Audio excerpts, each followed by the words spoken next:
Hi guys, it's Tanya. I'm gonna flip the camera around. Hi guys, how are you today? Tanya here. I think I have one person joining potentially. I actually today was going to talk a little bit about the chakras. And basically they're just like our energetic databases of our body, of our physical body. And they relate to certain organ systems, different parts of the body. And I just wanted to kind of touch on them a little bit. One of the people who have helped me the most understand our chakra system is Carolyn Mace. I think she's really pretty brilliant with that. And she's a medical intuitive, so she's worked a lot with the chakra system. And basically, they're kind of like the blueprint of our personal spiritual development, right? And you can kind of think about like when we're growing up, you know, our first chakra is the initiation with our tribal family, you know, and learning about those tribal beliefs and powers and the bond of family. And she talks about how the lower three chakras are everything about our, hi Disa, how are you? Our lower three chakras are our development of the external world. And they all hold, hi, good, we're talking chakras today. Yay, nice, good.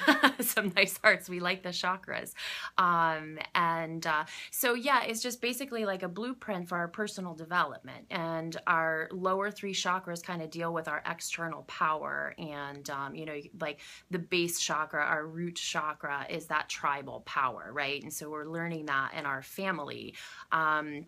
And then our second chakra is, you know, about our sense of relationship with others, right? And honoring others. And then our third is about honoring ourself, our personal sense of power.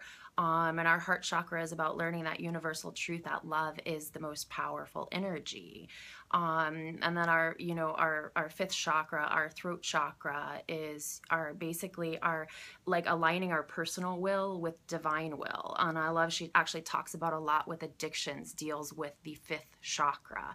You know, whatever the addiction may be, whether it be to drugs or alcohol or shopping or sugar or, you know, prescription meds, like whatever that addiction is, you know, it is about that aligning our personal power with our personal will with the divine will. You know, that can get pretty intense for some people, you know, and it's like if you've, you know, kind of thought that, you know, during the day you wake up and if you have sugar is your thing, you're like, I'm not going to have sugar today. You know, I really like, that's my personal, I'm not going to have sugar today. But then something happens or you've had a rough day and, you know, all of a sudden you know, you say, well, you know what, I deserve that. I'm going to just have it. And, you know, it'll just be that one. So it's really just aligning that personal power with divine power. And I think sometimes, you know, as we're developing into adults, you know, we leave our nest, we start to develop our sense of identity, and then we find a career. And, you know, it's, that can be a challenge with that chakra, because you're really learning how to put yourself out there into the world and follow your own truth, you know, and your personal expression. And usually things happen. You know, you'll have some kind of catastrophic life event or something like that happens, a relationship fails or the career doesn't work out, and you're challenged to give up that personal power to divine will and let grace into your life. And our sixth chakra, our mind chakra, you know, is really just about that, you know, kind of like following truth. We're attracted to truth, and so that's what that is about. And, you know, learning how to have that integrity of truth within your life, with your thoughts, with your actions, with your words. And then our crown chakra is helping us to live in the present. moment, you know, and I've talked a lot about that in the past, about healing. And, you know, Caroline Myss is really amazing because she talks a lot about how we can't heal if we're not present. And so I'm going to be touching a lot more on chakras, because one of my goals is to create some online classes where we do, you know, physical movements, meditations, mantras, different things like that to work with each of the chakras. Because it's been a staple in my life. I remember the first time I was 15 or 16, the first time somebody had mentioned the chakras to me, and I was just like, whoop. What did you just say? What is that? And so it was something that really fascinated me. And but of late, I've really been studying it more. And as I said, Caroline Myss is somebody who has really, really helped me with that. But you can look at all major religions, you know, I mean, even like in the Kabbalah, the tree of life, and then in the Christian tradition, the 7 sacred sacraments. So, you know, there are a lot more similarities in all the different religions than there are actual differences. I think it's just that, you know, when you get literal about things, you start seeing more differences. But when you actually start to develop that symbolic sight, which is really where we start to see the similarities, that we're more the same than we are different. And so I just wanted to, this was going to be a really quick scope today. And I actually am going to just turn this around to show you how I roll. This is how I roll and how I do things. And so I'm going to flip this, me studying all about the chakras, trying to put things together so that, you know, it can make a little bit more sense. So yeah, so I'm not going to subject you to all of that. It's just how my mind works.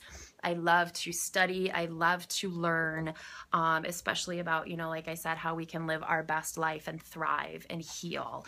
So I just wanted to read a couple of things. And so when we talk about energy, you know, sometimes it can get a little esoteric. People are like, well, you know, what does that really mean? But listen, we're all energy, down to it.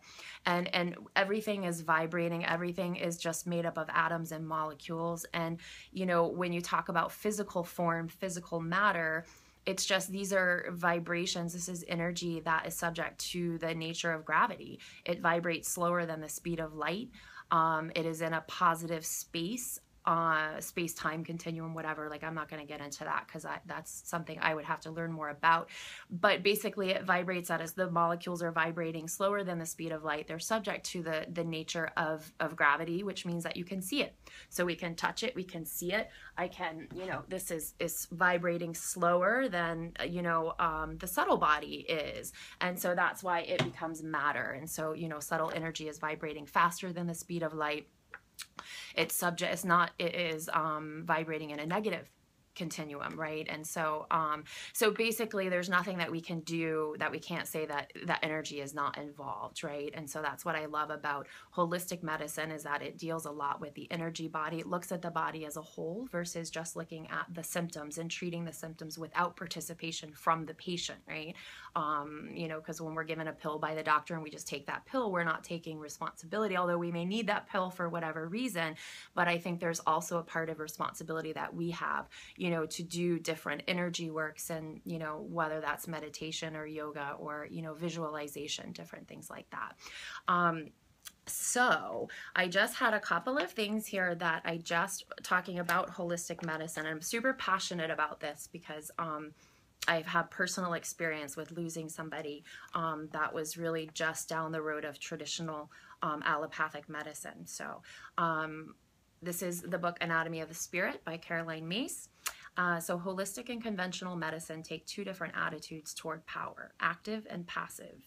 The chemical treatments of conventional medicine require no conscious participation on the part of the patient, but a holistic technique like visualization is enhanced by an active, involved patient. An energy connection occurs, in other words, between the consciousness of the patient and the healing capacity of the therapy, and sometimes even of the therapist. When a person is passive with an attitude of just do it to me, he does not fully heal. He may recover, but he may never deal fully with the source of his illness. Because divine energy is inherent in our biological system, every thought that crosses our mind, every belief we nurture, every memory to which we cling translates into a positive or negative command to our bodies and our spirits. It's magnificent to see ourselves through this lens, but it is also intimidating. We are biological creations of divine design. Once this truth becomes a part of your conscious mind, you can never again live an ordinary life. But from an energy perspective, becoming conscious requires stamina. It is extremely challenging and often very painful to evaluate your own personal beliefs, our own personal beliefs, and separate ourselves from those that no longer support our growth. Change is a natural part of life, and external and internal change is constant. When we change inwardly, we outgrow certain belief patterns and strengthen others. The first belief patterns we challenge are tribal. That would be our root chakra, right?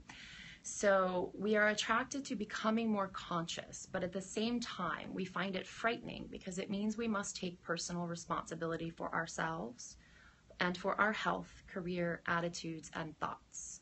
Once we accept personal responsibility for even one area of our lives, we can never again use tribal reasoning to excuse our behavior.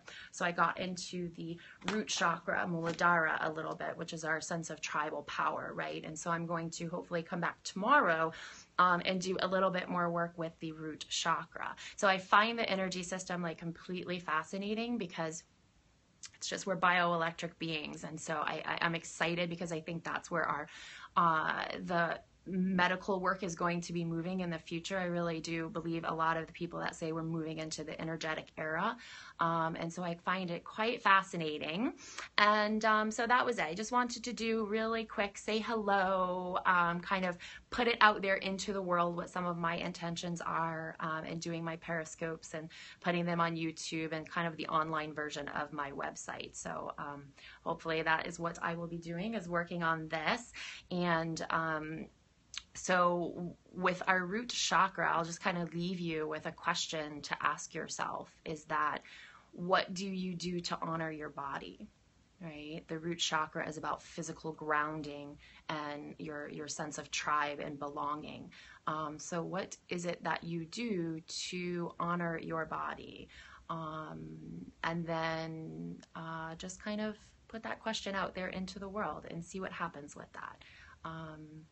So I don't think there will be any questions. I don't have very many of you on here, but thank you for hanging with me for just a little bit of talk on the chakras and our energetic system. And I will talk with you all later. Ciao.